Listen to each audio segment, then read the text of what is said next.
ভারতের সঙ্গে আমাদের যে সীমান্ত যে অঞ্চলগুলো রয়েছে সেখানে সংঘাত এবং সংঘর্ষ বেড়ে যাবে। সে আজ গ্রিনল্যান্ড দখল করে ফেলে, কাল ব্রিটেন দখল করে ফেলে, পরশুদিন সে কানাডা কিনে নিতে চায়।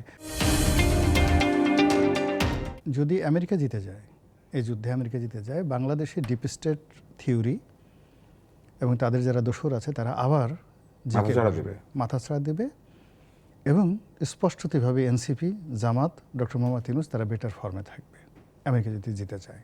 এর কোনো বিকল্প নাই।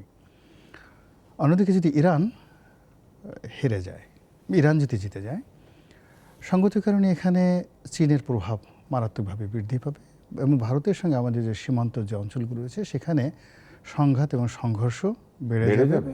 হ্যাঁ, তো সেটা তো আমাদের জন্য মঙ্গলজনক হবে না। অবশ্যই মঙ্গল। আমরা তো দুই দিকেই ঝামেলা আছি। আমরা দুই দিকে ঝামেলা আছি। এটা গেল রাজনৈতিক। যদি আপনি অর্থনৈতিক ধরেন, অর্থনৈতিক হলো যে আমেরিকা ইতিমধ্যে প্রায় দেউলিয়া হয়েছে। তাদের বিভিন্ন যে কর্পোরেট সেক্টর, সেই কর্পোরেট সেক্টরে আনুমানিক $3 ট্রিলিয়ন শেয়ার মার্কেট ছাড়া $3 ট্রিলিয়ন তাদের লস হয়েছে। এর মধ্যে 5 জন শীর্ষ যারা বড় ব্যবসায়ী, তাদেরই গেছে $240 বিলিয়ন লস হয়েছে, 5 জন শীর্ষ ব্যবসায়ীর। এর বাইরে যদি অন্যান্য গ্লোবাল অ্যাসপেক্ট অ্যান্ড প্রসপেক্ট দেখেন, সবাই সর্বনাশ হয়ে গেছে। এবং আমেরিকা এখানে মূলত গেছিল লুটতরাজের জন্য। তার দীর্ঘদিন ধরে যে অর্থনৈতিক তার যে সমস্যা ছিল এবং তার যে দেউলিয়াত্ব ছিল, এটা কাটানোর জন্য সে ভেনেজুয়েলাতে আক্রমণ করেছে এবং ভেনেজুয়েলাতে সফলতার পর তার যে লোভের এবং লালসার যে জিহ্বা, এটা সে প্রসারিত করেছে ইরানে। এবং ইরানের এই যে তার যে পরিণতি এখন যা কিছু ঘটছে, এটা যদি আপনি হিস্ট্রিক্যালি দেখেন, যে যখন একটা মানুষ একেবারে ছোট পর্যায়ে অপ্রয়োজনীয় কোনো কাজ করতে যায়, তখনই তার মহাসর্বনাশটা ঘটে পড়ে। যদি কোনো একটা মানুষ তার ক্ষমতা, বীরত্ব এবং বৈভবের দ্বারা সে প্ররোচিত হয়, অহমিকাবোধ তার প্রবল আকার ধারণ করে এবং দুর্বলের উপর সে আক্রমণ করতে যায়, অসহায়ের উপর সে আক্রমণ করতে যায়, মজলুমের উপর সে আক্রমণ করতে যায়, ওখানে তার পতন হয়। পৃথিবীর সবচেয়ে বড় বড় পতনগুলো, একটা ল্যান্ডমার্ক যেটাকে বলে ডিসাইসিভ, যাকে বলা হয় ডেস্ট্রয়, এটা হয়েছে বড়রা সবসময় তুচ্ছ-তাচ্ছিল্য যাকে করা হয়, সেই তুচ্ছ-তাচ্ছিল্য তার হাতেই পতন হয়েছে।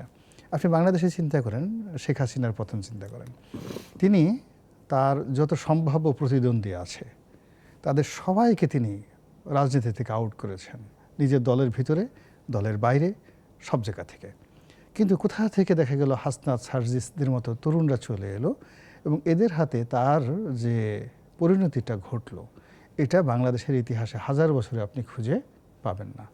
এখন ডোনাল্ড ট্রাম্পের একই অবস্থা। সে আজ গ্রিনল্যান্ড দখল করে ফেলে, কাল ব্রিটেন দখল করে ফেলে, পরশুদিন সে কানাডা কিনে নিতে চায়, মেক্সিকোকে বলে যে আমি তোমার 10টা দখল করে নিয়ে ফেলি, কানাডা বলে তোমার আলাদা থাকার দরকারটা কি। এই যে তার যে অহমিকা বোধ, সেই অহমিকা বোধটা এসে ইরানের সাথে এই যুদ্ধে এখন রীতিমতো তাকে ম্যাড বানিয়ে ফেলেছে। সে সুস্থ আছে কিনা, আমি আজকে দেখে আসলাম যে তাকে হাসপাতালে ভর্তি করা হয়েছে, তাকে হাসপাতালে ভর্তি করা হয়েছে এবং সে সুস্থ আছে কিনা এটা নিয়ে খোদ আমেরিকাতে যাকে বলে আলোচনা হচ্ছে এবং তাকে সম্ভবত ইমপিচমেন্টের দিকে যাবে এবং এই ইমপিচমেন্টে যাওয়ার আগে তার মানসিক সুস্থতা নিয়ে প্রথম প্রশ্ন করা হবে। এই হলো আমেরিকার রাজনীতি এবং যুদ্ধের পরিস্থিতি।